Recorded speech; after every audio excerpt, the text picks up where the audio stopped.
Hello everybody, I'm Anne and you're watching Metabook Journaling. Today we're going to be trying out the Blind Date Journal Challenge set by Louisa Heinzel and Susanna from Borenhoed Art. I'm probably pronouncing it wrong, I apologize. Both of their channels are linked below for you in the description box.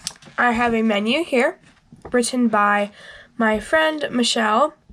Hi Michelle, if you're watching. Her Instagram is @shellhill. I will link it below for you. She's a super talented artist. So I wanted to try out the Blind Date Journal Challenge, but I didn't want to have the hassle of sending journals back and forth. So I just asked my friend Michelle if she could write me a blind date journal menu. And she said yes, super nice. And she wrote me this stunning menu, super inspiring. If you want to just use this menu and do this challenge like I'm doing it, please do, because it's an amazing menu, really. So I'm not going to be sending any journals back and forth. She's not going to be working in her journal unless she wants to. I'm just going to be working my journal with the amazing menu she sent me. This is her journal I'll be working in. This beautiful journal was gifted to me by Be Again Books or Kathleen Maurer. I will link her YouTube channel and her Instagram below for you. It's really isn't this just stunning? Completely stunning, beautiful journal. I will be working in this today. So, the first prompt on the menu is the appetizer, which is seared French papers doused in colors of a lion. Isn't that so inspiring? So let's just jump right in. So when I heard colors of a lion, all I could think of was my fossilized amber, distress oxide, and my distress ink, wild honey. Both of these are linked below. Because these are kind of colors of lion, you know, mixed together, something like it. But also, I thought, gold, right?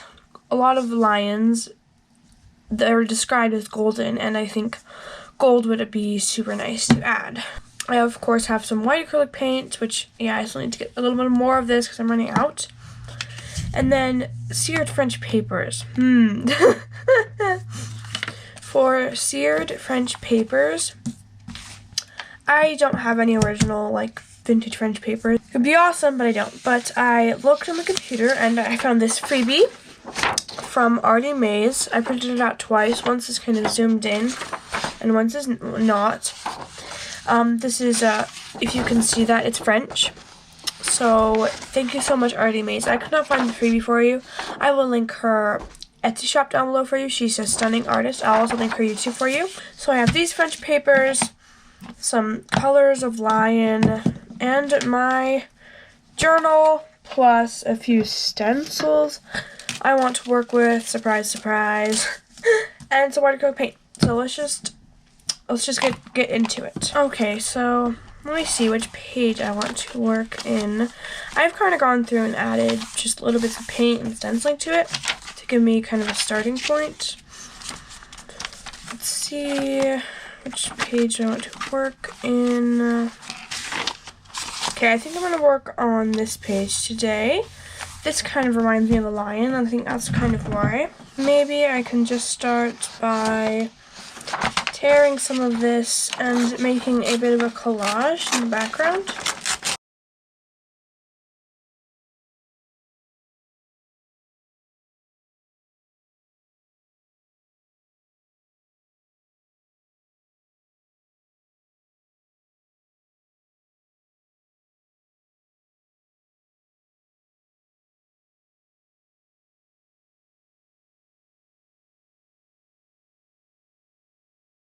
I think what I want to do is kind of make a diagonal collage, just kind of the movement of that, how your eye travels from one to another. I like that idea. Basically, I'm just taking these gorgeous digital papers and collaging them.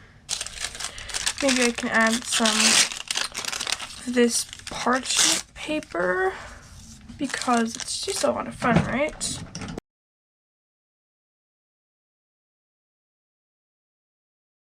So this is the technique I use a lot, is I will just put tacky glue on there. It's just tacky glue in an art glitter glue bottle. And then I will spread it around with glue stick. Basically, it's just so I don't have to get my fingers covered in glue. I hate that a lot, so I'm always happy not to do that. Yeah, I don't think I'll add anything else.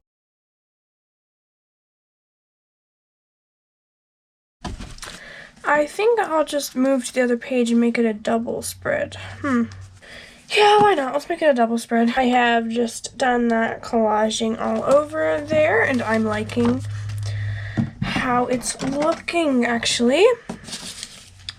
So I think now I'm definitely going to grab do some stenciling. This one,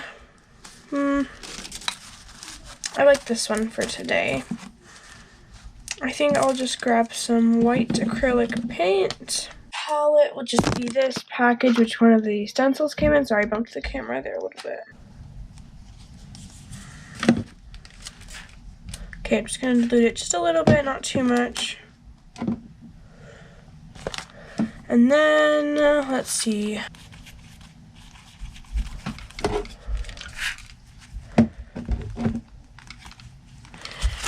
I wish I had one of those, like, stenciling spatulas, but I don't, so I think I'll try it with the paintbrush. I'm not sure how this will work. So, I think I watered it down too much because it's really not doing much. I think I'm just going to try and do this.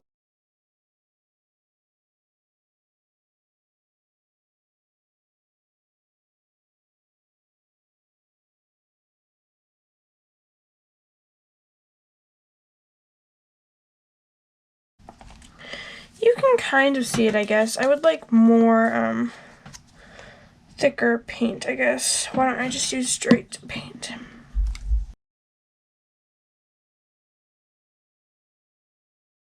I'll just finish this up and come back and show you guys. Okay, all stenciled up. Didn't turn out amazingly, but you can kind of see it. And I also added a little bit to the edges to kind of help it fade in. I think I will just dry this with my heat gun and I'll be right back. Okay, this is all dry, and now I'm going to add some of my gold, some fossilized amber, and some wild honey, and maybe even some black acrylic paint. So I am just going to use my acrylic block and then smush some of these colors onto this page.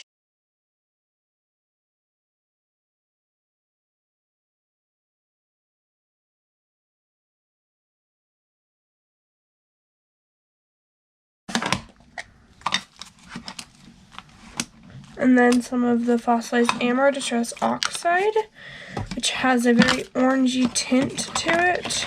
Tint, I think is the wrong word, but yeah.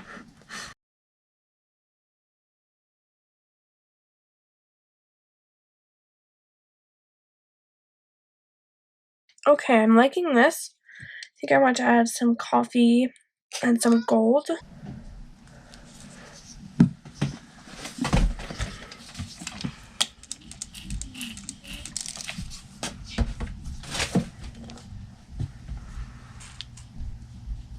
I'm just going to kind of smear that around once I've mixed the coffee with the gold, and then I'm going to add some of that to my acrylic block and smush that to the page.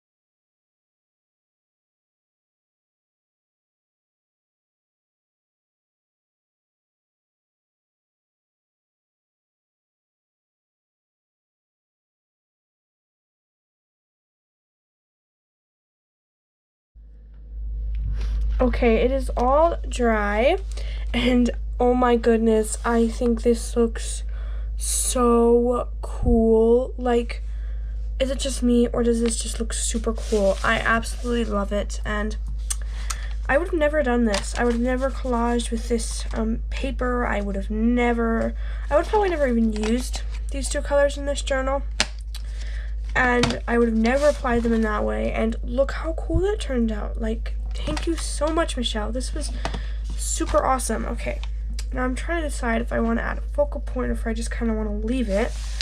I'm tempted to leave it because just, like, look at this and tell me you don't just want to leave it because it's gorgeous. Let me see if I can find a focal point. Okay, I think I found my focal points. These dies, you're probably tired of them. I used them in that other video, but I really love them, and I like how they look here, and I want something subtle, so I will just glue these down, and I'll be right back. Also, one touch before, I glue them down. I think I'm going to add some embossing powder a little bit attached a little bit of it to them. So yeah, just kind of dust it with it. By the way, I will link this embossing ink below for you, but I cannot link the embossing powder as it was gifted. So yeah, I will just figure out this mess and be back. Okay, so here is the results. I just glued those dies down. I have to say, I think the embossing powder that I put on them was a bit of a mistake. I just don't love it. It kind of makes them look wet. This side's okay, but on this side it's too much. So I did put a little bit of embossing powder on them.